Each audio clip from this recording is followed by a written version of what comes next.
আসসালামু আলাইকুম। প্রিয় দর্শক, অন্য মঞ্চের আলাপচারিতায় আপনাদের সকলকে আমন্ত্রণ। এবার সীমান্তে দুই বিস্ফোরক ঘোষণায় রীতিমতো দুই শত্রুকে কাঁপিয়ে দিল ভারত। প্রথম ঘোষণাটি এসেছে সেভেন সিস্টার্সকে কেন্দ্র করে, যেখানে ভারতের নিজস্ব যে এয়ারফোর্সের ঘাঁটি আছে তা কিন্তু আগের থেকে অনেক বেশি শক্তিশালী করার পরিকল্পনা ভারত সরকার এবার করলো। আসামের তেজপুরে এয়ারফোর্স স্টেশন, এটিকে আপগ্রেড করা হচ্ছে ভারতের পক্ষ থেকে। এই তেজপুর এয়ারফোর্স স্টেশনকে কিন্তু অত্যন্ত স্ট্র্যাটেজিক একটি পয়েন্ট হিসেবে মান্যতা দেন এক্সপার্টরা। এবং এবার এই আপগ্রেডেশনের মাধ্যমে বুঝিয়ে দেওয়া হচ্ছে যে বাংলাদেশ সীমান্তে কোনো রকম ফাঁকফোকর ভারত সরকার রাখতে চাইছে না। এবং তেজপুর এই পার্টিকুলার এয়ারফোর্স স্টেশনটির জিওগ্রাফিক্যাল অবস্থানটা যদি দেখেন তাহলে দেখবেন এই সেভেন সিস্টার্সে যতগুলো সেনাঘাঁটি কিংবা বায়ু সেনাঘাঁটি আছে সেগুলোর সঙ্গে কানেক্টিভিটির জন্য অত্যন্ত প্রয়োজনীয় একটি জায়গা হলো এই তেজপুর এয়ারফোর্স স্টেশন। এবং এটিকে এবার নতুন করে আপগ্রেড করা হচ্ছে, যা একটা জিনিস পরিষ্কার করে দেয় যে সাম্প্রতিক সময়ে ধারাবাহিকভাবে বাংলাদেশ থেকে যে থ্রেট সেভেন সিস্টার্সকে কেন্দ্র করে এসছে তা কিন্তু শক্ত হাতে মোকাবিলা করতে চাইছে ভারতের সামরিক শক্তি। সরকার বলছে যে পার্টিকুলার ওই এয়ারফোর্স স্টেশনের জন্য অতিরিক্ত 382.82 অর্থাৎ 382.82 একর জমিকে স্যাংশন করা হয়েছে। সেখানে নতুন রানওয়ে তৈরি হয়েছে এবং বিভিন্ন ক্ষেত্রে এও তথ্য সামনে এসছে যে নতুনভাবে 100টির বেশি এয়ারক্রাফটকে হ্যাঙ্গারে ঝুলিয়ে রাখার জন্য নতুন অডিটোরিয়াম তৈরি করা হচ্ছে। অর্থাৎ তেজপুর ঘাঁটি হতে চলেছে ভারতের সর্বোৎকৃষ্ট মানের এয়ারফোর্স স্টেশন, যেখান থেকে ভারতের বাকি সেভেন সিস্টার্সের যে বায়ুসেনা ঘাঁটি বা সেনা ঘাঁটিগুলো আছে সেখানে খুব সহজে কানেক্টিভিটি তৈরি করা যাবে এবং চাইলেই এয়ারফোর্স যে অফিসাররা আছেন তারা ক্রাফট নিয়ে সীমান্তবর্তী জায়গায় উড়ে যেতে পারবেন। এই পার্টিকুলার জায়গাটিতে লজিস্টিক এবং মেনটেনেন্স ফেসিলিটি নতুন করে তৈরি করা হচ্ছে, নিউ জেনারেশন সেন্সার এখানে অ্যাডাপ্ট করার চেষ্টা করা হচ্ছে এবং বিভিন্ন অস্ত্র সিস্টেম, ভারতের যত অস্ত্র সিস্টেম আছে মানে ব্রহ্মাস্ত্রের মতো যে মিসাইলগুলো আছে তারও ডিপ্লয়মেন্ট কিন্তু এই আসামের তেজপুর এয়ারফোর্স স্টেশনে ভারত সরকার করতে শুরু করেছে। দেখুন, আসামের তেজপুরকে নিয়ে এত পরিকল্পনা এর আগে ভারত কিন্তু করেনি। ঠিক 15 দিন আগে ভারত কিন্তু মিজোরামের একটি মিলিটারি বেস তৈরি করতে চেয়েছে এবং তার কিন্তু অফিসিয়াল প্রসিডিওরও শুরু হয়ে গেছে। ফলে একটা সেনাঘাঁটি হচ্ছে মিজোরামে, অন্যটি হচ্ছে আসামের তেজপুরে। এবং আপনারা বুঝতে পারছেন যা হচ্ছে সব উত্তর পূর্ব দিকে, শুধুমাত্র পূর্ব দিকে গজিয়ে ওঠা হঠাৎ করে এক শত্রুকে কেন্দ্র করে। এবং ভারত এই ধরনের অ্যাগ্রাসন দেখাবে তা কিন্তু আনএক্সপেক্টেড, অন্তত আন্তর্জাতিক স্তরের কাছে ছিল। কারণ বাংলাদেশকে নিয়ে এত সিরিয়াসলি ভারত এবার ভাবতে শুরু করেছে, যা বাংলাদেশের ভবিষ্যতের জন্য যথেষ্ট উদ্বেগজনক, তা কিন্তু এক্সপার্টরা বলছেন। পাশাপাশি এই পুরো বিষয়টিকে নিয়ে এয়ার মার্শাল ডি.কে পট্টনায়ক, যিনি ইস্টার্ন এয়ার কমান্ডের চিফ, তিনি বলতে চেয়েছেন যে এই তেজপুর হলো এমন একটি গুরুত্বপূর্ণ এয়ারফোর্সের ঘাঁটি যা ভারতবর্ষের পূর্ব যে সীমান্ত আছে সেটাকে সিল্ড করে দিতে পারে, লক করে দিতে পারে। অর্থাৎ শত্রুরা চাইলেও ভারতের উত্তর পূর্ব তারা ঢুকতে পারবে না। পাকিস্তান কিন্তু বারবার হুঁশিয়ারি দিয়েছে যে তারা বাংলাদেশের দিক থেকে, ভারতের পূর্ব দিক থেকে ভারতকে আক্রমণ করবে। এক্ষেত্রে ভারত যদি এই ধরনের স্ট্র্যাটেজিক্যাল একটা চেঞ্জ তাদের নিজস্ব এয়ারফোর্সকে কেন্দ্র করে নেয়, তা যে পাকিস্তান এবং বাংলাদেশের কাছেও অশনি সংকেত, তা হয়তো আপনারা বুঝতে পারছেন। এই ইস্টার্ন কমান্ডার চিফ তিনি বলছেন এই অঞ্চলে যত এয়ারফিল্ডস আছে বা চিকেন স্নেকে যত এয়ারফিল্ডস আছে সেইগুলো এলওসি থেকে 150 থেকে 200 কিলোমিটার দূরে এতদিন অবস্থিত ছিল। এবং এই পার্টিকুলার তেজপুর সেনাঘাঁটিটি বা বিমান ঘাঁটিটি তা কিন্তু এলওসির অত্যন্ত ক্লোজড একটা জায়গায় গিয়ে যাবে এবং এই পার্টিকুলার সেনাঘাঁটিটিকে কেন্দ্র করেই বাকি যে এয়ারফিল্ডস গুলো আছে সেগুলোর কানেকশন বিল্ড আপ করা সম্ভব হবে। পাশাপাশি এখানে বলা হচ্ছে এয়ারফোর্সের যে ফিল্ডস আছে সেগুলোর কানেক্টিভিটি চেন কিন্তু মেনটেন করবে তেজপুর। অর্থাৎ বুঝতেই পারছেন, যখন যেখানে প্রয়োজন সেখানে কিন্তু এয়ারক্রাফট উড়ে যাবে, ব্রহ্মস্ত্র মিসাইল উড়ে যাবে, এয়ারক্রাফট কেরিয়ার এই অঞ্চলে মজুত করা থাকবে, একাধিক ট্যাঙ্ক এই অঞ্চলে মজুত করা থাকবে। অর্থাৎ পাওয়ার অফ অল এয়ারফিল্ডস এর নিউক্লিয়াস হতে চলেছে এই আসামে তেজপুর, যা নিঃসন্দেহে বড়সড় ঘোষণা ভারতের পক্ষ থেকে। এবং এটি এমন একটা জায়গায় অবস্থিত, ইম্পর্টেন্ট বিষয়, যে শত্রুরা চাইলেও এখানে ঢুকতে পারবে না, বা ঢুকলেও এখান থেকে বেরোতে পারবে না, কারণ এর জিওগ্রাফিক্যাল লোকেশনটাই এতটা ইম্পর্টেন্ট, এতটা ভারতের সাপেক্ষে সুন্দর বা ইউজফুল, যে স্ট্র্যাটেজিক ডেপথ অটোমেটিকলি কিন্তু বেড়ে যাচ্ছে এবং ভারত সরকার কিন্তু খোলা হাতে এখানে ইনভেস্ট করতে শুরু করে দিয়েছে। এই তেজপুর দুদিন আগে সংবাদের শিরোনামে এসেছিল সীমান্ত সুরক্ষার মানে একটি খবরকে কেন্দ্র করে। এই তেজপুর থেকে আমরা পাকিস্তানের স্পাইকে কিন্তু ধরেছিলাম, যে খবর আন্তর্জাতিক স্তরকেও চমকে দিয়েছিল, যে স্পাই এবার ধরা পড়েছে তিনি রিটায়ার্ড এয়ারফোর্সের অফিসারই ছিলেন। অর্থাৎ বুঝতে পারছেন ভারত সরকার কেন এই পরিকল্পনা করতে শুরু করে দিয়েছে, কারণ তেজপুর অবধি পাকিস্তানের আইএসআই তাদের ম্যান টু ম্যান মার্কিং করতে শুরু করে দিয়েছে এবং এই সকল গুপ্তচরকে ডিপ্লয় করতে শুরু করেছে। কিছুদিন আগে যে খবর এসেছিল সেখানে বলা হচ্ছিল রিটায়ার্ড এয়ারফোর্সের অফিসার সহ আরো 3 জনকে এখানে আটক করা হয়, এবং একজন ছিলেন জুনিয়র এয়ারফোর্সের অফিসার যিনি 2002 সালে রিটায়ার করেছিলেন, যার নাম কুলেন্দ্র শর্মা। পরবর্তীকালে তিনি তেজপুর ইউনিভার্সিটিতে ইলেকট্রনিক সায়েন্সের প্রফেসর হয়ে গেছিলেন, এবং এই পার্টিকুলার ব্যক্তি কিন্তু দিনের পর দিন বিদেশি শক্তিকে এখানে এয়ারফোর্সের ডিপ্লয়কে কেন্দ্র করে একাধিক তথ্য সরবরাহ করেছেন। এই প্রমাণ কিন্তু ভারতের গোয়েন্দারা পেয়েছেন। কিভাবে করলেন? এই ব্যক্তির সঙ্গে সোশ্যাল নেটওয়ার্কে এক পাকিস্তানের মহিলার আলাপ হয়, এবং সেই পুরনো হানি ট্র্যাপ পাকিস্তানের মহিলাকে কাজে লাগিয়ে এই অঞ্চলের যাবতীয় নকশা অন্য দেশে চলে গেছে, এবং আপনারা বুঝতে পারছেন যা সরাসরি জাতীয় সুরক্ষার সঙ্গে বেইমানি করা, এবং এই ব্যক্তিকে কিন্তু আটক করা হয়। পরবর্তীকালে এক মহিলাকেও গ্রেফতার করা হয়েছে একদম তেজপুরের এই পার্টিকুলার রিজন থেকে, যার নাম জ্যোতিকা কলিতা। তিনি আবার পাকিস্তানের এক অফিসারকে বিয়ে করেন, এবং পাকিস্তানের সেই নাগরিক এখন বিদেশে থাকলেও সেই পাকিস্তানের নাগরিক বিদেশ থেকে বসে তার স্ত্রীকে কাজে লাগিয়ে ভারতের এই অঞ্চলের এয়ারফোর্সের ডিপ্লয়মেন্ট এবং একাধিক গুরুত্বপূর্ণ তথ্য দিনের পর দিন নিয়ে গেছেন। তদন্তকারী অফিসাররা পুরো ঘটনায় কিন্তু তাজ্জব হয়ে যায়। তারা কিন্তু ভাবতেই পারেননি যে 7 সিস্টার্স অঞ্চলে গুপ্তচরে থাবা এইভাবে বসতে পারে, এবং একজন নয় 4 জনকে কিন্তু আটক করা হয় গোয়েন্দাদের পক্ষ থেকে, যার মধ্যে 2 জন সরাসরি ভারতের এয়ারফোর্সের রিটায়ার্ড অফিসার, অর্থাৎ তারা যা জানেন সাধারণ মানুষের জানা তা সম্ভব নয়। শুধু তাই নয়, ভারত কিন্তু পাকিস্তান সীমান্ততেও একটি নতুন মিলিটারি বেসের ঘোষণা করে দিয়েছে, এবং যে বেসটি ঘোষণা করা হয়েছে তা হলো রাজস্থানে। ইম্পর্টেন্ট বিষয় হলো এই এই মানে এতদিন অবধি রাজস্থানে 6টি বেস ছিল, এটি কিন্তু রাজস্থানে প্রায় 7 নম্বর বেস হতে চলেছে। এই বেসটি তৈরি হচ্ছে শ্রী গঙ্গানগরপুরে, এবং ভারতের সেনাবাহিনীর পক্ষ থেকে বলা হচ্ছে এটি একটি ফরওয়ার্ড মিলিটারি বেস, অর্থাৎ এই প্রথমবার ভারত অ্যাপ্রোচটি হলো অফেন্সিভ অ্যাপ্রোচ, যে ফরওয়ার্ডে যাবে, যুদ্ধ করার জন্য ইউজফুল হবে এইরকম একটি বেস। তা কিন্তু এই এলওসি থেকে মাত্র 25 কিলোমিটার দূরে ভারতের সেনাবাহিনী কিন্তু ঘোষণা করলো, যা অত্যন্ত ইম্পর্টেন্ট।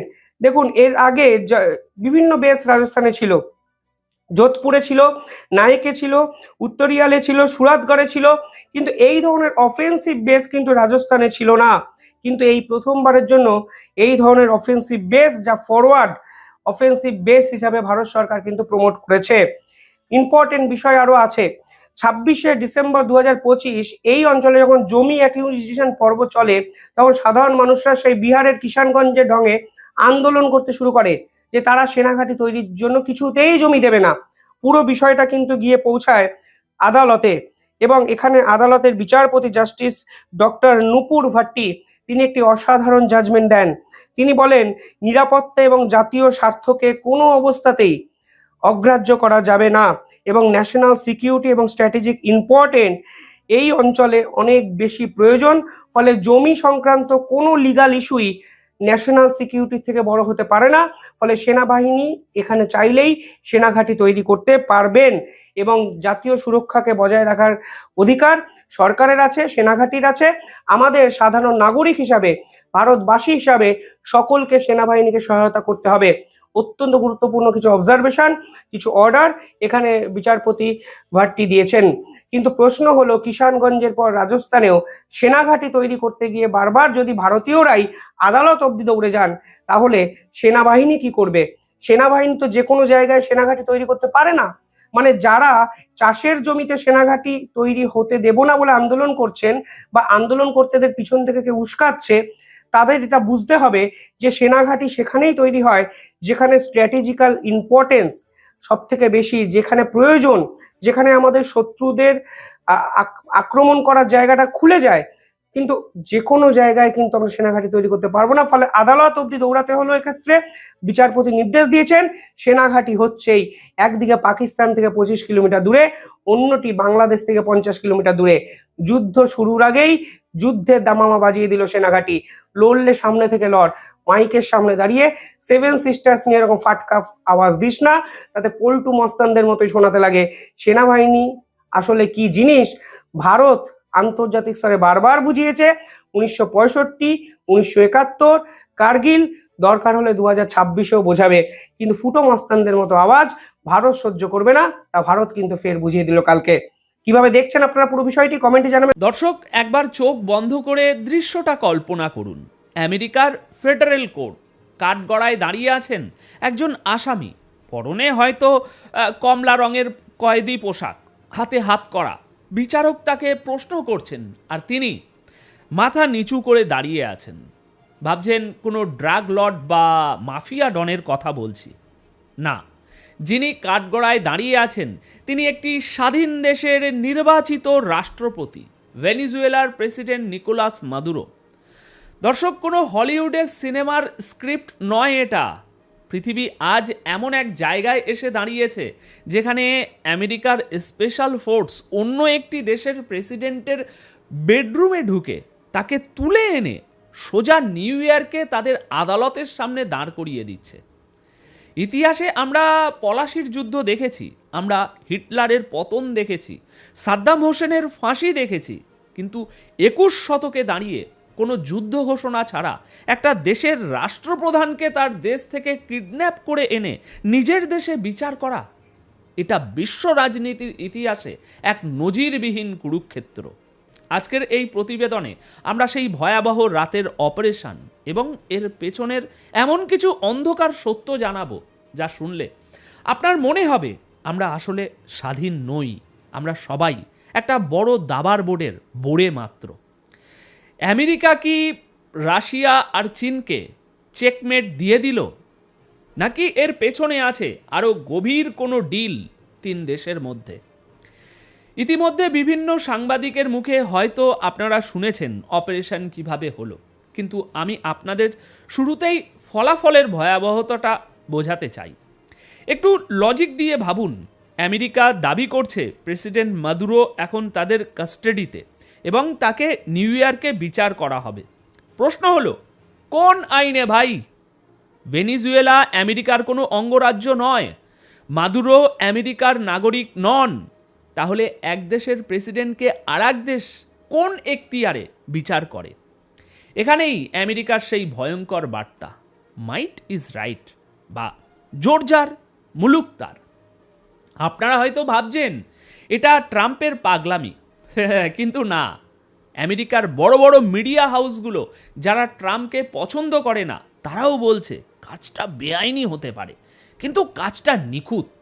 এই যে নিখুঁত শব্দটা, এটাই ভয়ের কারণ। এর মানে হলো আমেরিকা বিশ্বকে বুঝিয়ে দিল তাদের লম্বা হাত এখন পৃথিবীর যে কোনো প্রাসাদের অন্দরমহল পর্যন্ত খুব ইজিলি পৌঁছে যেতে পারে। আমেরিকা এটাকে বলছে বিচার, কিন্তু জিওপলিটিক্সের ভাষায় এটাকে বলা হয় সার্জিক্যাল হিউমিলিয়েশন। একটা জাতিকে এর চেয়ে বড় অপমান করা সম্ভব নয়। তারা শুধু মাদুরোকে গ্রেপ্তার করেনি, তারা ভেনিজুয়েলার সার্বভৌমত্ব এবং সভারেনিটির কফিনে শেষ পেরেক ঠুকে দিয়েছে। তারা বুঝিয়ে দিয়েছে আন্তর্জাতিক আইন বা জাতিসংঘের চার্টার এসব হলো এইসব গরিব দেশগুলোর জন্য, সুপার পাওয়ারদের জন্য আইন হলো তাদের হাতের খেলনা। এখন ভাবুন, কাল যদি রাশিয়া জেলেন্সকিকে কিভ থেকে তুলে নিয়ে মস্কোর আদালতে দাঁড় করায়, অথবা চীন যদি তাইওয়ানের প্রেসিডেন্টকে তুলে নিয়ে এসে বেইজিংয়ে বিচার শুরু করে, আমেরিকা কি তখন কথা বলার নৈতিক অধিকার রাখবে? আমেরিকা আসলে একটা প্যান্ডোরার বাক্স খুলে দিল। এমন একটা উদাহরণ সেট করে দিল, তৈরি করলো, যার মাসুল হয়তো আগামী 100 বছর ধরে বিশ্বকে দিতে হবে। আচ্ছা, এবার আসি আসল রহস্যে। এই অপারেশনটা সফল হলো কিভাবে? দর্শক, আপনারা কি সত্যি বিশ্বাস করেন যে আমেরিকার কমান্ডোরা, তা সে ডেল্টা ফোর্স হোক বা নেভি সিল, তারা উড়ে এসে জুড়ে বসলো আর ভেনিজুয়েলার আর্মি একেবারে আঙুল চুষছিল? চলুন একটু ফ্ল্যাশব্যাকে যাই। অপারেশনের ঠিক 1 ঘন্টা আগে দৃশ্যটা কল্পনা করুন। প্রেসিডেন্ট প্যালেসে উৎসবের আমেজ। চীনের প্রেসিডেন্টের পাঠানো বিশেষ দূত বা স্পেশাল এনভয় মাদুরোর সাথে মিটিং করছেন, চা নাস্তা খাচ্ছেন, হাসাহাসি হচ্ছে, তারা একে অপরকে হ্যাপি নিউ ইয়ার উইশ করছেন। চাইনিজরা বলছে চিন্তা করবেন না, আমরা আছি। দেখুন রিপোর্ট, চাইনিজ অফিসিয়াল দেখা করেছিল কিনা মাদুরোর সাথে। ঠিক তার কিছুক্ষণ পরেই বুম, অন্ধকার নেমে এলো। আমেরিকার ডেল্টা ফোর্স নামলো, কিন্তু অবাক করার বিষয় হলো সেখানে কোনো যুদ্ধ হয়নি। শত শত সৈন্যের পাহারায় থাকা একটা প্রেসিডেন্সিয়াল প্যালেস থেকে প্রেসিডেন্টকে তুলে নিয়ে যাওয়া হলো, অথচ কোনো বড় প্রতিরোধ হলো না, কিচ্ছু দেখা গেল না। আমাদের ইতিহাসে যেমন নবাব সিরাজদৌলা হেরেছিলেন রবার্ট ক্লাইভারের কাছে নয়, বরং মির্জাফরের বিশ্বাসঘাতকতার কাছে, ভেনিজুয়েলাতেও ঠিক তাই ঘটেছে। আমেরিকা জানতো মাদুরো কখন কোথায় থাকবেন। এর মানে কি? এর মানে হলো মাদুরোর শোবার ঘরের দরজার বাইরে যিনি পাহারা দিচ্ছিলেন, মাদুরোর সিকিউরিটি চিফ, ভেনিজুয়েলার টপ জেনারেলরা সবাই আগে থেকেই বিক্রি হয়ে গিয়েছিল। আমেরিকা যখন বোমা বর্ষণ শুরু করলো, ওটা তো ছিল একটা ধোঁকা বা ডাইভারশন। আসল খেলা চলছিল ভেতরে। ভেনিজুয়েলার এয়ারফোর্স উড়ল না কেন? র্যাডার সিস্টেম কাজ করলো না কেন? কারণ সিস্টেমগুলো হ্যাক করা হয়নি, বরং ভিতর থেকেই সেগুলোকে কেউ অফ করে রেখেছিল। আমেরিকার এই অপারেশন আমাদেরকে কি শেখায়? আমাদেরকে শেখায় যে আপনার কাছে বিশ্বের সেরা মিসাইল থাকতে পারে, রাশিয়ার S-400 থাকতে পারে, কিন্তু আপনার ঘরের লোক যদি শত্রু হয় তবে আপনি 10 মিনিটের মধ্যেই শেষ। আমেরিকা শুধু তাদের মাসেল পাওয়ার দেখায়নি, তারা দেখিয়েছে তাদের ইন্টেলিজেন্স বা গোয়েন্দা জালের গভীরতা কতটা। তারা মাদুরোর চারপাশে এমন একটা জাল বুনে রেখেছিল যে মাদুরো টেরই পাননি তিনি আসলে মুক্ত নন, তিনি নিজ প্রাসাদে অনেক আগে থেকেই বন্দী ছিলেন। এখন আপনাদের মনে সবচেয়ে বড় যে প্রশ্নটা ঘুরপাক খাচ্ছে, রাশিয়া এবং চীন কি করছিল? ভেনিজুয়েলা তো রাশিয়ার মিত্র, সেখানে রাশিয়ার তেল কোম্পানিগুলোর বিলিয়ন বিলিয়ন ডলারের ইনভেস্টমেন্ট আছে। চীন সেখানে কোটি কোটি টাকা লোন দিয়ে রেখেছে। তাহলে চোখের সামনে দিয়ে তাদের বন্ধুকে আমেরিকা তুলে নিয়ে গেল, আর তারা শুধু বিবৃতি দিয়ে নিন্দা জানাচ্ছে, বিবৃতি দিয়ে কাজ ছেড়ে দিচ্ছে। দর্শক, এখানেই গল্পের সবচেয়ে বড় টুইস্ট। রাজনীতিতে একটা কথা আছে, there are no permanent friends, only permanent interest. আমার বিশ্লেষণ বলছে পর্দার আড়ালে একটা বিশাল বড় ডিল বা সমঝোতা হয়েছে। রাশিয়ার মিডিয়াগুলোর দিকে তাকালে একটা অদ্ভুত প্যাটার্ন দেখবেন। তারা কিন্তু খুব একটা অবাক হয়নি এই পুরো ঘটনাটাতে। আর সেই জন্যই বলছি, ট্রাম্পের সাথে পুতিনের হয়তো কোনো গোপন চুক্তি হয়েছে, কিন্তু সেই চুক্তিটা কেমন হতে পারে? হয়তো আমেরিকা রাশিয়াকে বলেছে, দেখো পুতিন, তুমি ইউক্রেন নিয়ে যা করছো করো, আমরা সেখানে খুব বেশি নাক গলাবো না, বিনিময়ে ভেনিজুয়েলা আমাদের ছেড়ে দাও। অথবা চীনকে হয়তো বলা হয়েছে, তাইওয়ানের ব্যাপারে আমরা একটু নমনীয় হব, তোমরা ভেনিজুয়েলা থেকে চোখ সরাও। এটাকে বলে গ্রাউন্ড বার্গেইন। সুপার পাওয়াররা পৃথিবীকে কেকের মতো ভাগ করে নিচ্ছে, আর ভেনিজুয়েলা হলো সেই ভাগের একটা টুকরো মাত্র। মাদুরো হয়তো ভেবেছিলেন পুতিন তাকে বাঁচাবেন, শি জিনপিং তাকে বাঁচাবেন, কিন্তু আন্তর্জাতিক রাজনীতির দাবার বোর্ডে মাদুরো ছিলেন একটা বিসর্জন দেওয়ার মতো গুটি। আমেরিকা এখন জলদস্যুর মতো আচরণ শুরু করেছে, যেখানে খুশি জাহাজ আটকাচ্ছে, যাকে খুশি তুলে নিয়ে যাচ্ছে। তাই রাশিয়া বুঝে গেছে এখন নিজেদের ঘর সামলানোর সময়। ভেনিজুয়েলার জন্য তারা আমেরিকার সাথে সরাসরি যুদ্ধে জড়াবে না, আর চীন চীন ব্যবসায়ীর জাত। তারা দেখছে মাদুরোকে বাঁচাতে গেলে ব্যবসার ক্ষতি হবে, তার চেয়ে বাবা নতুন যে সরকার আসবে তার সাথে ব্যবসা করা অনেক বেশি লাভজনক হবে। এখন প্রশ্ন হলো, এই ঘটনায় আমাদের কি যায় আসে? ভেনিজুয়েলা তো অনেক দূরে, তাই না? ভুল ভাবছেন।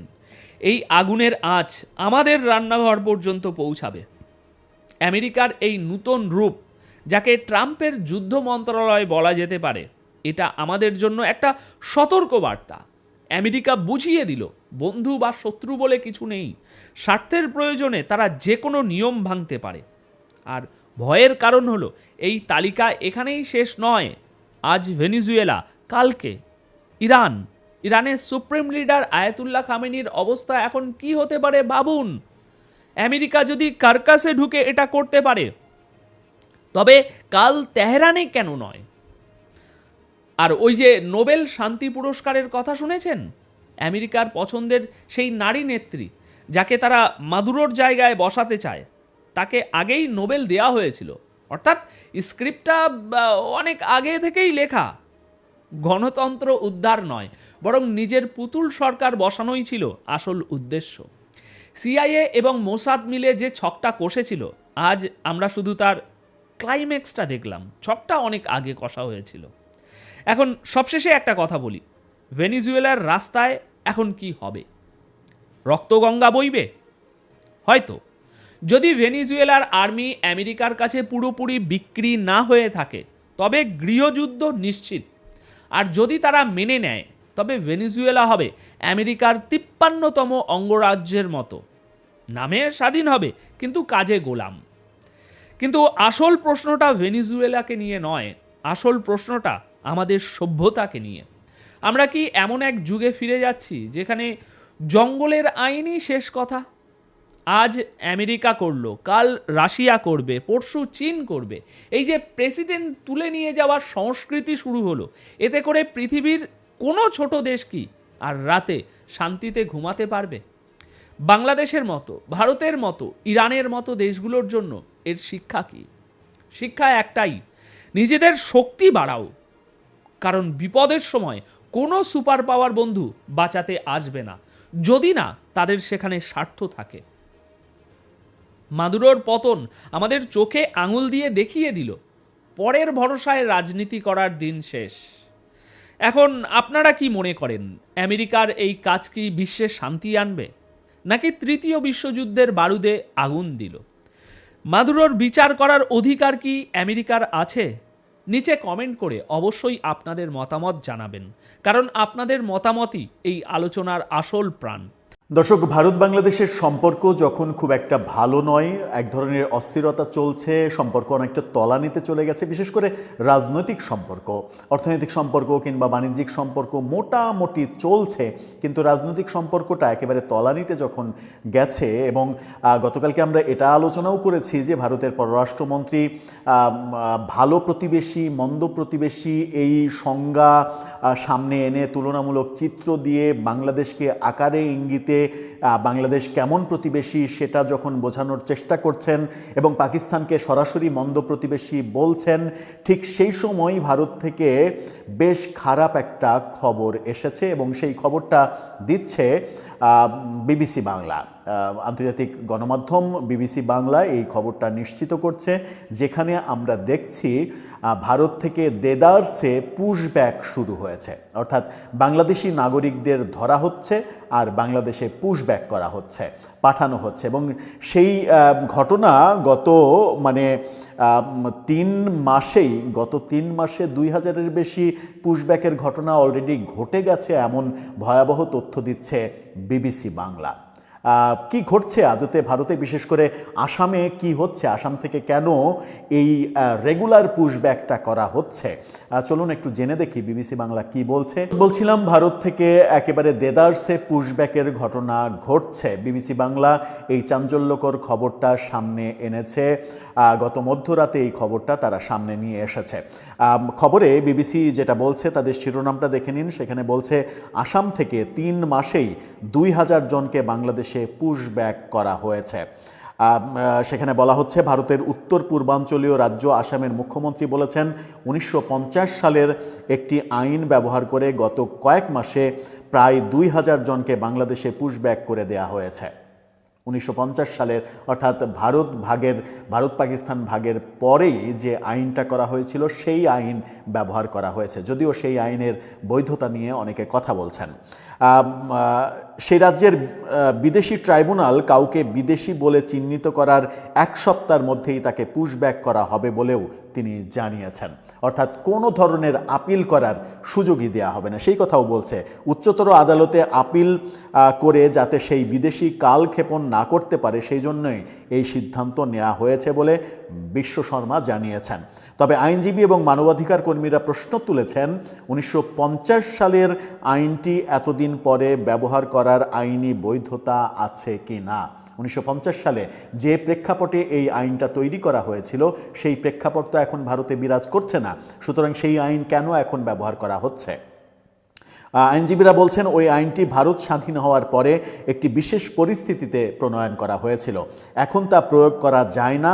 ওই আইনটির বৈধতা চ্যালেঞ্জ করার কথাও ভাবা হচ্ছে বলে জানিয়েছেন গৌহাটি হাইকোর্টের এক সিনিয়র আইনজীবী, বিবিসি বাংলাকে তিনি জানিয়েছেন। কি বলছেন মুখ্যমন্ত্রী বলছেন, বছরের শুরুতে আসাম মন্ত্রিসভার নেওয়া কিছু সিদ্ধান্ত জানানোর জন্য আয়োজিত এক সংবাদ সম্মেলনে হিমন্ত বিশ্ব শর্মা বলেছেন, অভিবাসী নির্দেশ 1950 এর বিধি নিয়ম মেনে গত কয়েক মাসে প্রায় 2000 মানুষকে আন্তর্জাতিক সীমান্ত পার করে বাংলাদেশে পুশব্যাক করা হয়েছে। এদের মধ্যে 18 জনকে 31 ডিসেম্বর পাঠানো হয়েছে বলেও তিনি জানিয়েছেন। মাত্র 2 দিন আগেও 31 জন এসেছে, বাংলাদেশে ফেরত আসতে বাধ্য করেছে আসামের মুখ্যমন্ত্রী। মুখ্যমন্ত্রীর কথাই, কোনো ব্যক্তিকে বিদেশি ট্রাইব্যুনাল অবৈধ বিদেশি বলে চিহ্নিত করার 1 সপ্তাহের মধ্যে সীমান্ত দিয়ে পুশব্যাক করে দেবে সরকারি ব্যবস্থাপনা।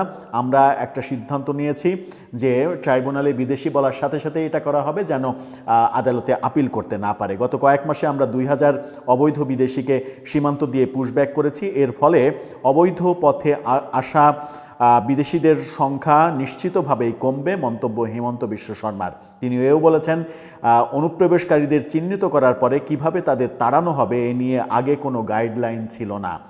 তার কথাই, ঘোষিত বিদেশিদের আটক শিবিরে রাখা হতো, কিন্তু তারা এতদিন জামিনে বেরিয়ে আসতো। আমরা কোনো প্রত্যর্পণ চুক্তির কথা বলছি না, আমাদের প্রয়োজন নেই, শুধু পুশব্যাকই বিদেশিদের মোকাবেলা করার নতুন উপায়, তিনি একেবারে সাফ জানিয়েছেন। কোনো প্রত্যর্পণ চুক্তির ধার ধারবে না, পুশব্যাক করে দেবে, বিদেশি চিহ্নিত হওয়ার সাথে সাথে পুশব্যাক করে দেবে, এবং সেটা বাংলাদেশের ব্যাপারে অধিকতরভাবে কার্যকর করা হচ্ছে। 50 সালের আইন আদতে কি বলছে? আসামের মুখ্যমন্ত্রী হিমন্ত বিশ্ব শর্মা যে পুরনো আইনটি ব্যবহার করার কথা প্রথমবার বলেছিলেন 2025 সালের জুন মাসে, এই আইনটি তৈরি করা হয়েছিল 1950 সালে। ওই আইনটি বাংলাদেশ তৈরি হওয়ার অনেক আগেই পাকিস্তান আমলে তৈরি হয়েছিল, সেটির নাম দেয়া হয়েছিল অভিবাসী নির্দেশ 1950। আসাম থেকে বহিষ্কারের কথা বলা হলেও এই নির্দেশ পুরো ভারতেই বলবৎ করা যাবে বলে আইনটিতে লেখা রয়েছে। ভারতের বাইরের কোনো জায়গার নাগরিক যদি নির্দেশটি বলবৎ হওয়ার আগে বা পরে আসামে এসে থাকেন এবং সেই ব্যক্তির আসামে বসবাস যদি ভারতের নাগরিকদের স্বার্থের পরিপন্থী হয়, তাহলে ভারত সরকার এই ব্যাপারে ব্যবস্থা নিতে পারবে। কোন তারিখের মধ্যে কোন পথ দিয়ে ফেরত যেতে হবে সেটাও নির্দিষ্ট করে দিতে হবে বহিষ্কারের নির্দেশে, অর্থাৎ হাইকোর্ট থেকে, তাদের যে কোর্ট, সেই কোর্ট থেকেও বলে দেয়া হবে, লেখা আছে সেই আইনটিতে। ওই নির্দেশটি পাকিস্তান আমলের, তাই সেখানে এও লেখা আছে যে কোনো ব্যক্তি যদি পাকিস্তানের সেই সব এলাকা থেকে বাস্তুচ্যুত হয়ে আসামে এসে থাকেন, যে এলাকায় অশান্তি হচ্ছে বা অশান্তি হওয়ার আশঙ্কা আছে, সেই ক্ষেত্রে এই নির্দেশ বলবৎ হবে না। কেন্দ্রীয় সরকার বা আসাম, মেঘালয়, নাগাল্যান্ডের কোনো সরকারি অফিসার ওই নির্দেশ কার্যকর করতে পারবেন না বলেও আইনটিতে বলা আছে। 75 বছর আগের আইন ব্যবহার নিয়ে তাই প্রশ্ন উঠেছে। অনেকেই প্রশ্ন তুলছেন এবং অনেকে বলছেন যে এই আইনটা আদালতে চ্যালেঞ্জ হওয়ার মতো আইন, কিন্তু আদালতে চ্যালেঞ্জ হওয়ার মতো আইন বললেও কোনোভাবেই এটা মানতে রাজি নন আসামের মুখ্যমন্ত্রী। সেই কারণেই বিবিসি বাংলা শিরোনামই দিয়েছে, আসাম থেকে 3 মাসে 2000 জনকে বাংলাদেশে পুশব্যাক করা হয়েছে। এই যে বড় একটা খারাপ খবর, মানে আসাম থেকে এই খবর উৎপাদনের কারণটা কি? উৎপাদন কি এমনি এমনি হয়েছে, নাকি এই খবরটা উৎপাদন করার জন্য আমরাও কিছুটা ভূমিকা রেখেছি? এখন কাদেরকে পুশব্যাক করা হচ্ছে? আমাদের দেশ স্বাধীনের পরে 1971 সালের পরে 1971 সালে যে দেশের মানুষ ছিল 7 কোটি, সেই দেশে প্রায় 33 থেকে 35% সনাতন ধর্মের লোক ছিল। এই যে 33 থেকে 35% সনাতন ধর্মের লোক বসবাস করতেন বাংলাদেশে, সেই পার্সেন্টেজ এসে এখন 2025 সালে পার্সেন্টেজ হয়েছে 5 থেকে 7%। এই যে 5 থেকে 7%-এ নেমেছে, 35 থেকে 5%-এ কিংবা 7%-এ নামা এই যে বিশাল সংখ্যার মানুষ, এই বিশাল সংখ্যার মানুষ কিন্তু স্বাধীনতার পর থেকে 2025 পর্যন্ত এই 54 বছরে নানাভাবে কখনো নারীর টানে, কখনো বাধ্য হয়ে, কখনো নির্যাতনের শিকার হয়ে বাংলাদেশ থেকে ভারতে চলে গেছেন। বাংলাদেশ থেকে ভারতে চলে গেছেন যারা, তাদেরকে যদি টার্গেট করা হয়, মানে এই আইনটা, সেখানে আইনে বলা আছে 1950 সালের আইন তৈরি হওয়ার পরে যারা এই ভারতে অবৈধভাবে যাবে, যাদেরকে অবৈধ মনে করা হবে, তাদেরকে পুশব্যাক করা হবে। তো 50 সাল মানে হচ্ছে বাংলাদেশ স্বাধীনের আরও 21 বছর আগের ঘটনা আইন। সুতরাং 50 সালের পরে 71-এর পর থেকেই এই বাংলাদেশ থেকে সনাতন ধর্মের লোকদের যাওয়া শুরু হয়েছে। এই ব্যাপক সংখ্যক লোকের যদি ভারত টার্গেট করে, এই ব্যাপক সংখ্যক লোককে যদি টার্গেট করে, তাহলে কি পরিস্থিতি তৈরি হবে? সেই পরিস্থিতিকে আমরা সামাল দিতে পারবো? আর এই পরিস্থিতি এমনি এমনি কি ভারতে তৈরি হচ্ছে, নাকি এই পরিস্থিতি তৈরি হওয়ার প্রেক্ষাপট রচনার ক্ষেত্রে আমরা নিজেরা অনেক বড় ভূমিকা রাখছি? সেটাও একটা বড় প্রশ্ন। কিন্তু দর্শক, আপনার কি মনে হয়, এমনি এমনি ভারত পুশব্যাক করছে, নাকি পুশব্যাক করার মতো পরিস্থিতি আমরা তৈরি করছি? সম্পর্ক উন্নয়ন আমরা করতে পারিনি, সম্পর্কের অবনতি হওয়ার ফলে নানাভাবেই আমরা বোধহয় ক্ষতিগ্রস্ত হতে চলেছি।